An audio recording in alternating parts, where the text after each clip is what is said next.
Beth Lucas is an award-winning country music artist from Queensland who has been releasing music for several years. She has a new single, What I Deserved, that reinforces that she is an artist with heart and depth. And I have presumed she's from Queensland, and then I just realized I didn't check. Beth, are you from Queensland? I am, Oh, yes, that's Queensland, good. born and bred and very proud.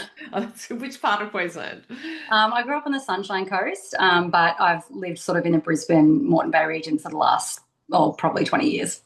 Look, Sunshine Coast, one of my favorite parts of the world. I go there at least once a year, usually two or three times. So Yeah, it's a yeah, beautiful spot. it is good. But look, Brisbane is as well, and also Brisbane has a really well-developed music scene now. It seems in Fortitude Valley there are at least two Yeah, country bars that I hear about that people go to, including Honky Tonk. So Brisbane's the place to be.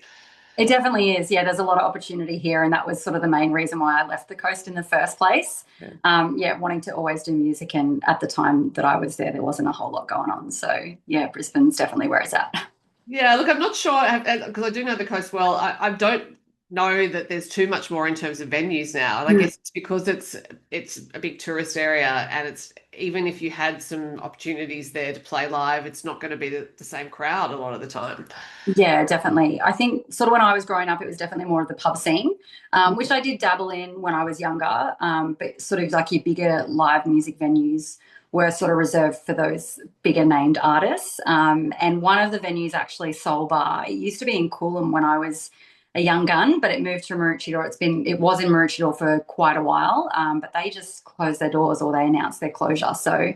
really sad actually for the Sunny Coast because that was definitely like an iconic venue and one that as an up and comer, like if you could get a gig at the Soul Bar, you've kind of like made it. So Right.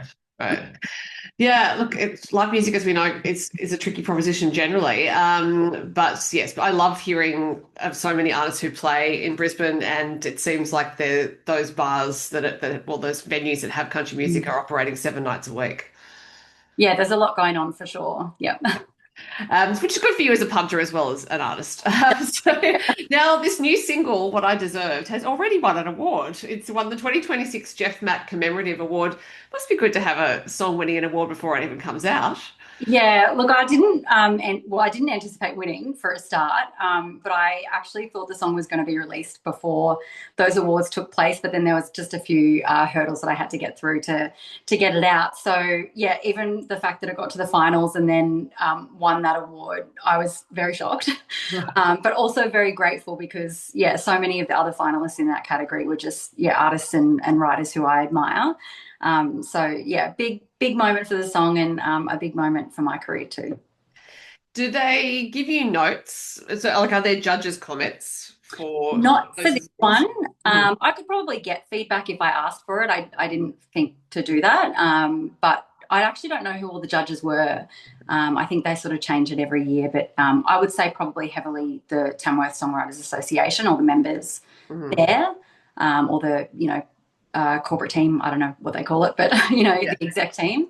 But yeah, I could probably. I mean, I could probably find out. I'm sure, but And the only reason I asked because you said you were surprised that it won, and I was thinking I might be curious to find out what they responded to. Now, you have also won Tamworth Songwriters Association awards yeah. twice, and last year you won New Songwriter of the Year, and therefore it suggests that songwriting is not necessarily your core competency, but of quite a lot of interest to you. So, do you think of yourself as a songwriter first and foremost? Definitely, yeah. And I think having a background in the sort of like emo and alternative scenes, all of that experience, I think, has brought me into the country space. And I definitely feel like the songs that I'm writing now are the best songs I've ever written. And yeah, I think Tamworth, the TSA, they have been so incredibly supportive of just my, like everyone's journey, but like particularly for me coming from another genre and not knowing where I stand in, a new community, they sort of welcome me with open arms. And yeah, they've been incredibly encouraging and really supportive of my songwriting and yeah, my musical journey here in country space. So very grateful to them.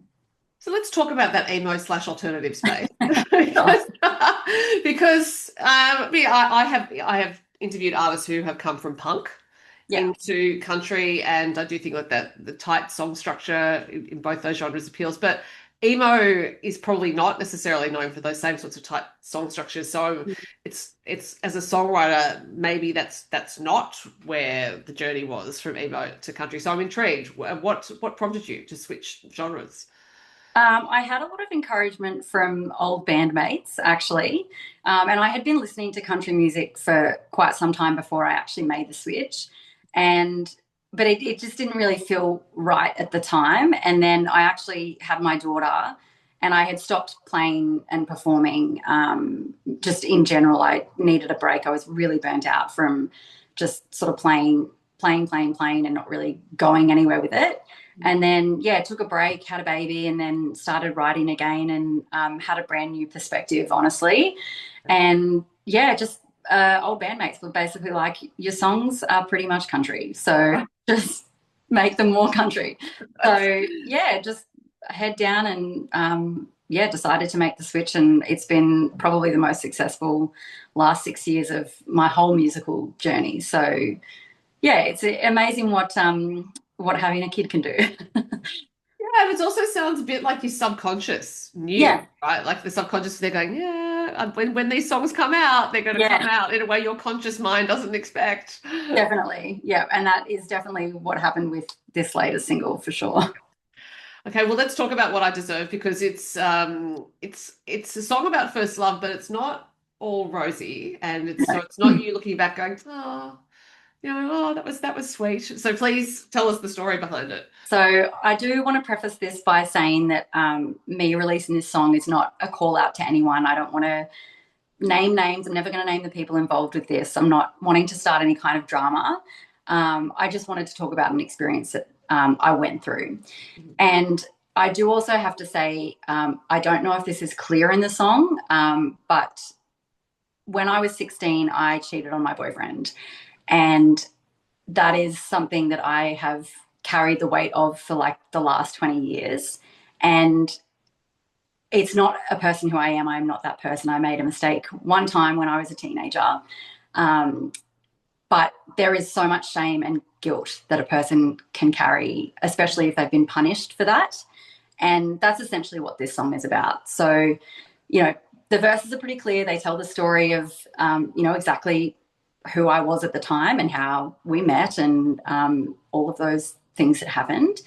But after that mistake was made, I came clean about it, and we decided that we were going to put it behind us, move on, continue the relationship.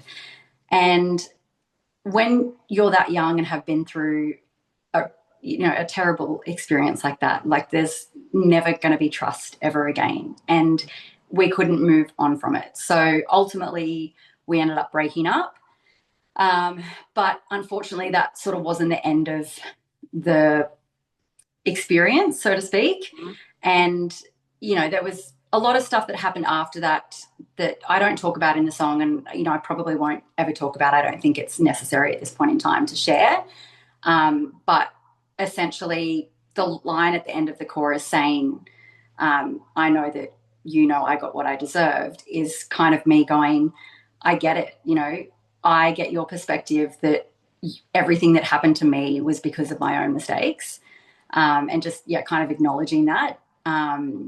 And there's other parts of the song that in the chorus it says, "I wish I didn't do it," and that's me talking about the cheating. Like I wish I had never made that mistake. It's a horrible thing to do, and it's a really heavy mistake to carry.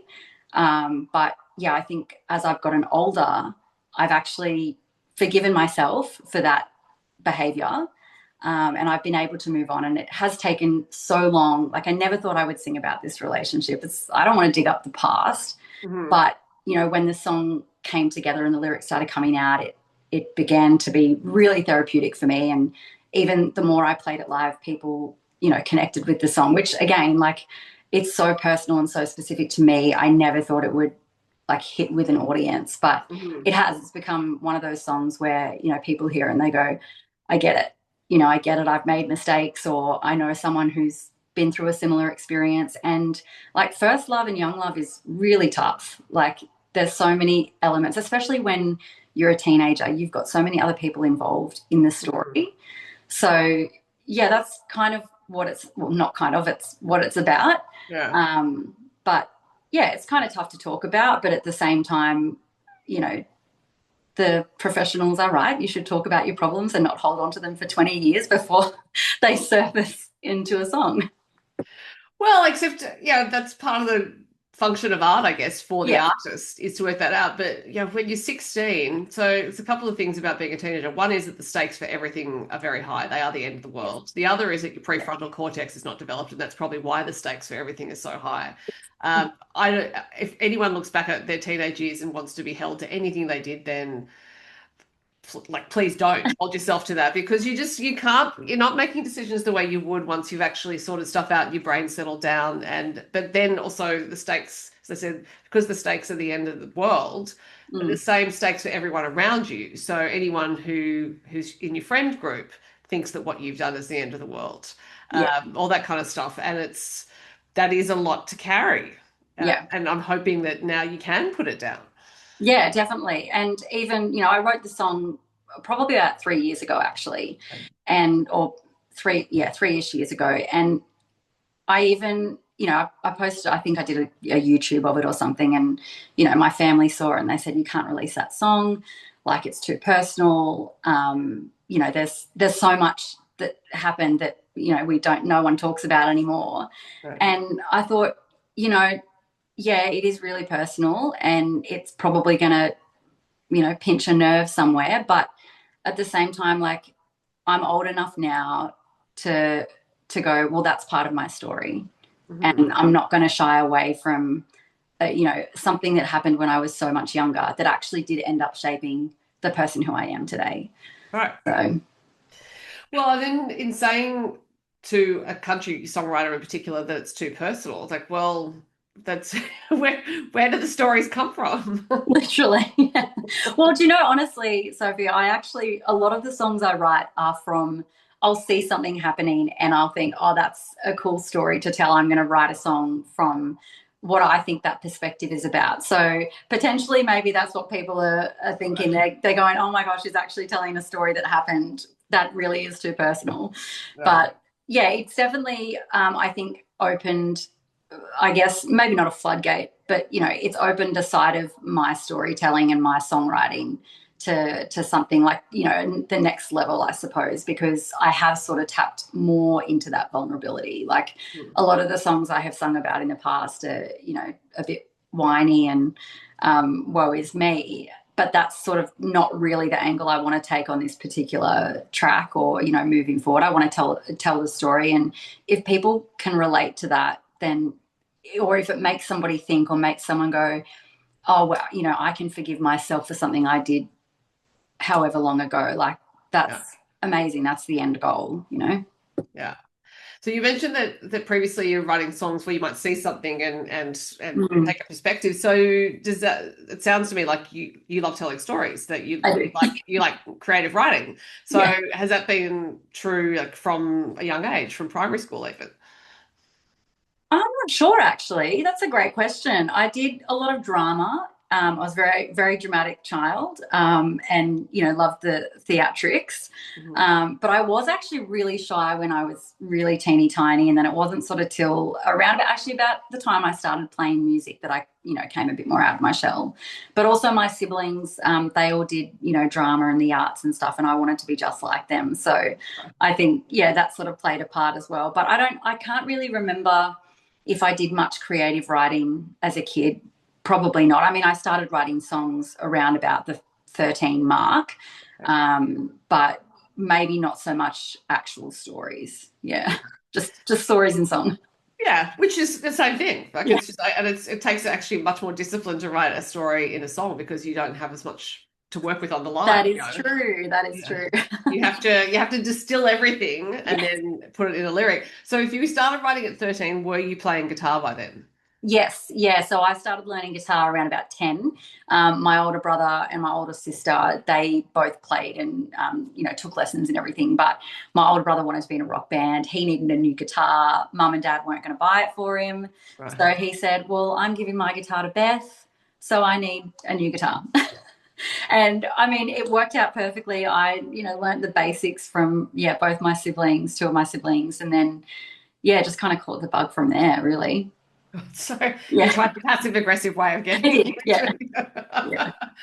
So did that mean that the guitar you had was a steel string or a nylon string to It was begin a with? steel string. Yeah. I can't remember what brand it was. It probably was just not a very good brand. Like it would have been gone through the ringer for sure. Like my brother was playing, let me just think about this. He's 7 years older than me. So he would have been playing for, much longer.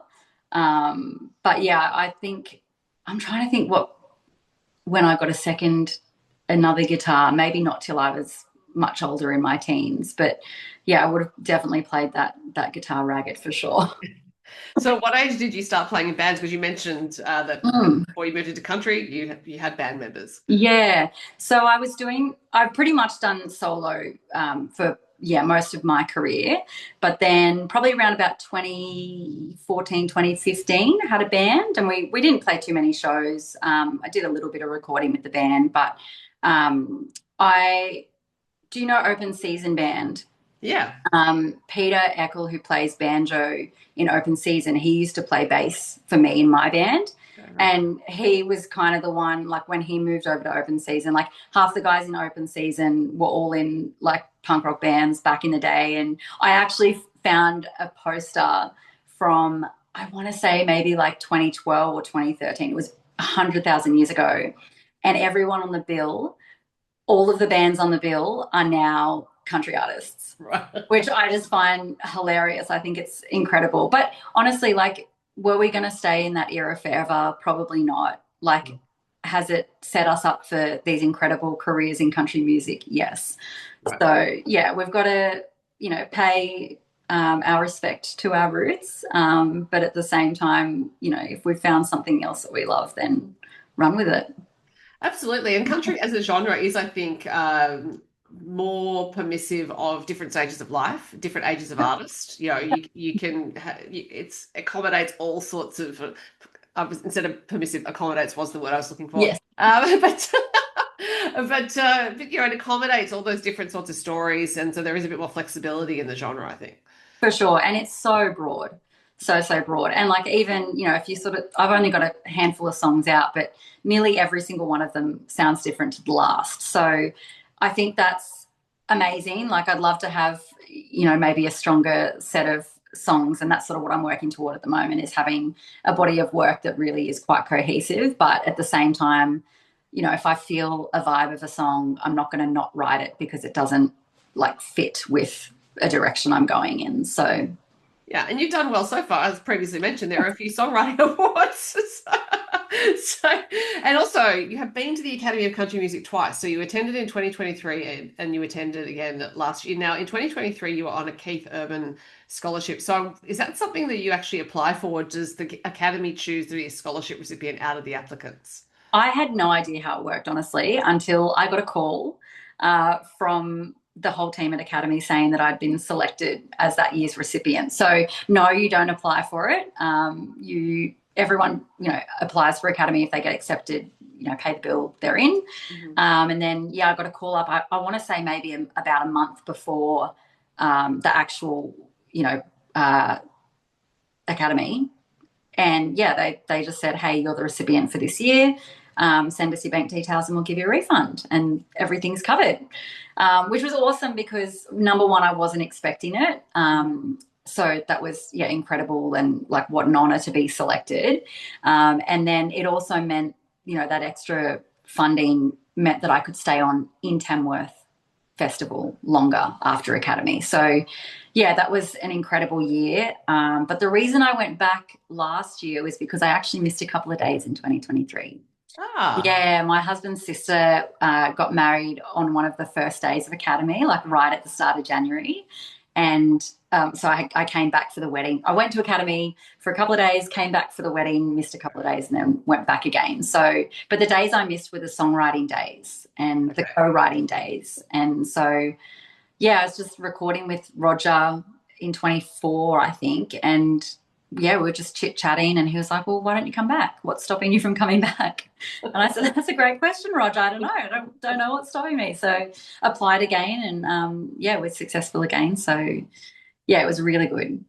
Really, really good. So Roger is Roger Corbett, who's been involved with the Yes. Academy for a long time and a member of the Bushwhackers. Yes. So given that you came back and you did your songwriting this time, Yeah. who did you do some co-writes with? Because there's always some co-writing that goes on. Yes, yeah, I was really lucky. I got to have my professional co-write with Max Jackson, and I love Max. Like, I don't, my music is nothing, doesn't sound anything like hers, but I just love her as a person, love her as a songwriter, as a performer. She's just ticks all the boxes, and I thought I need a song in my set, or I want a song in my set where I can kind of lift the energy up a little bit. Like, I do tend to write songs that are, maybe a little bit more introspective, or, that kind of slower pace of a song. So, yeah, I just took that to her and I said, I've got a few ideas, and, this is the vibe I'm kind of going for. And we knocked it out, I reckon, half an hour, 45 minutes. Like, it was so fast.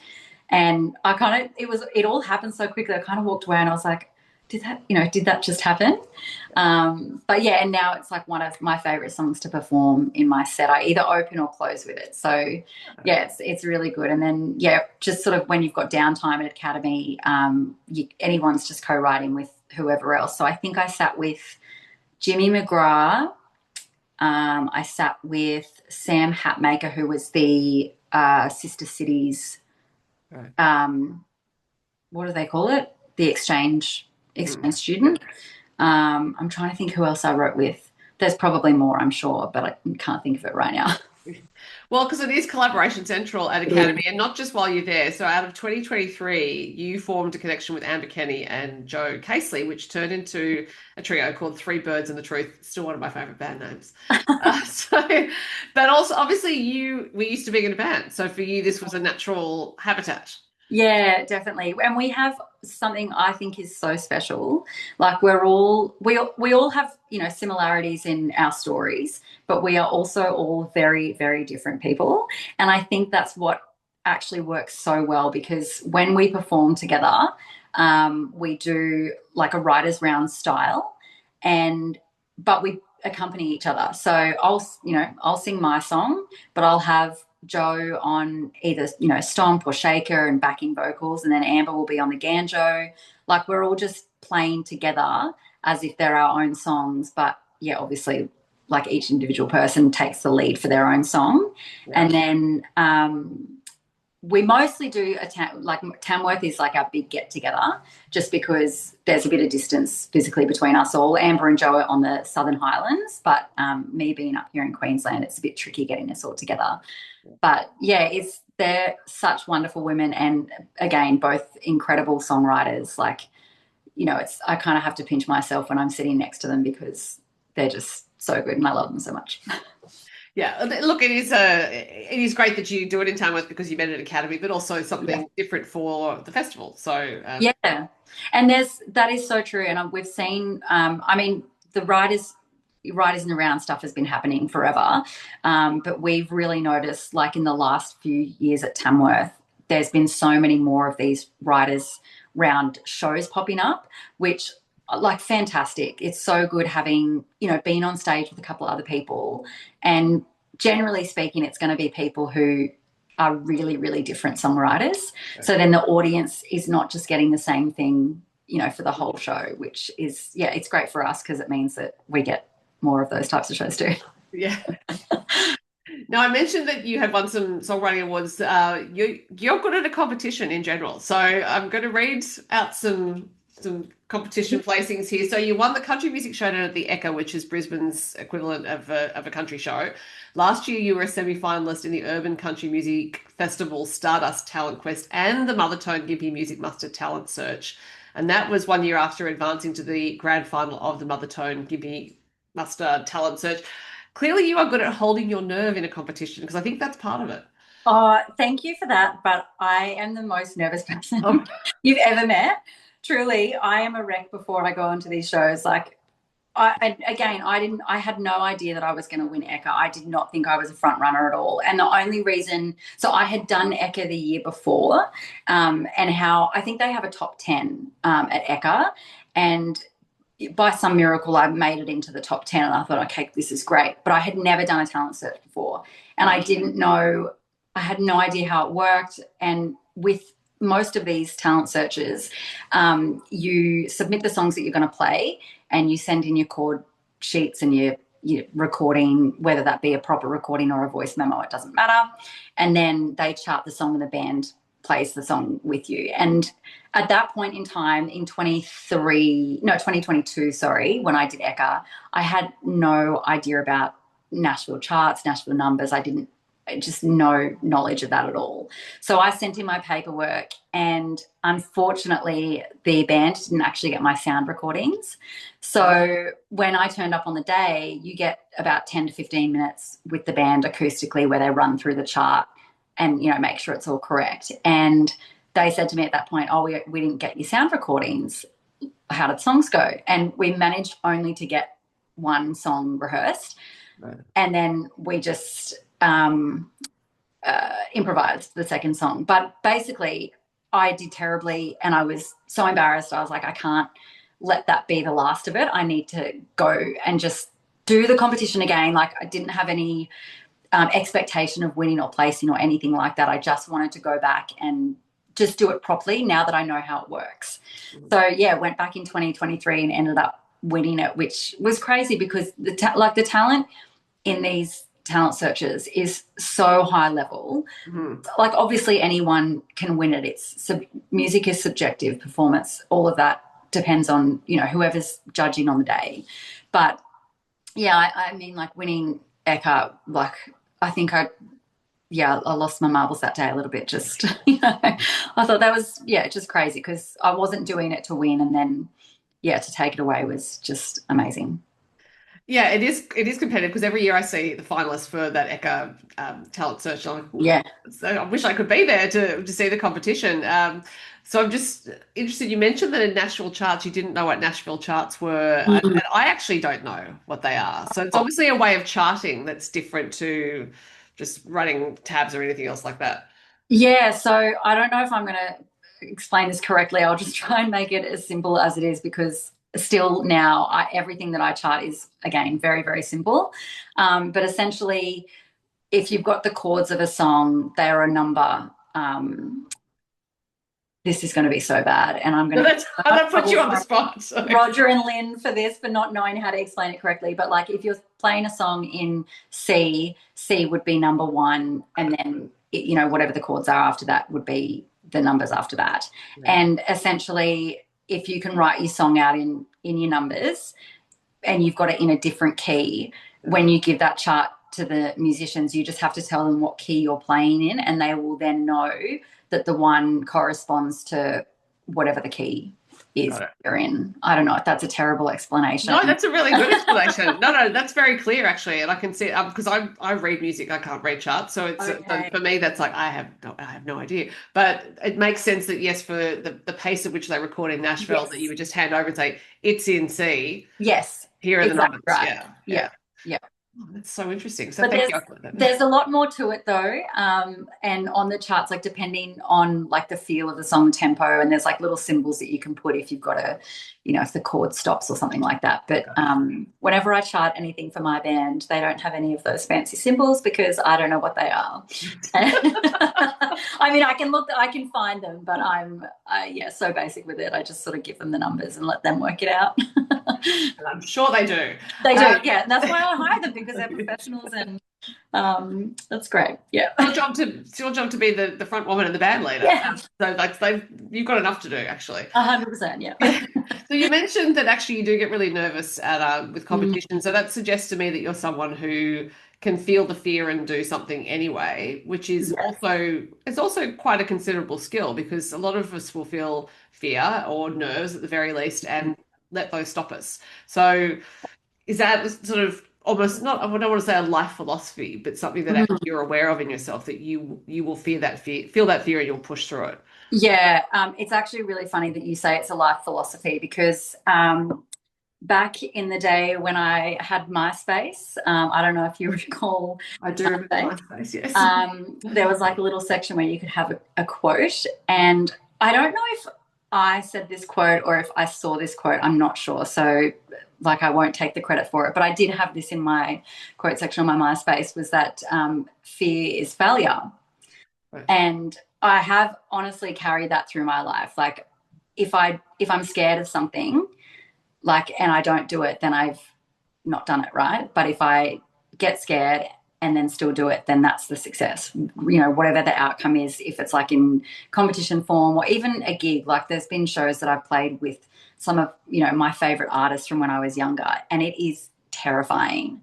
But then as soon as you do it, or as soon as you're doing it, or even meeting people, like having holding someone to this really high standard, and then you meet them and you're like, oh, they're just a person. Like, even those experiences, like, because you get, if you've had this, not idol's not the right word, but if you've had this expectation of someone, or whatever it is, and then you meet them and they're just totally regular, then it's like, well, what was I so scared about? Yeah.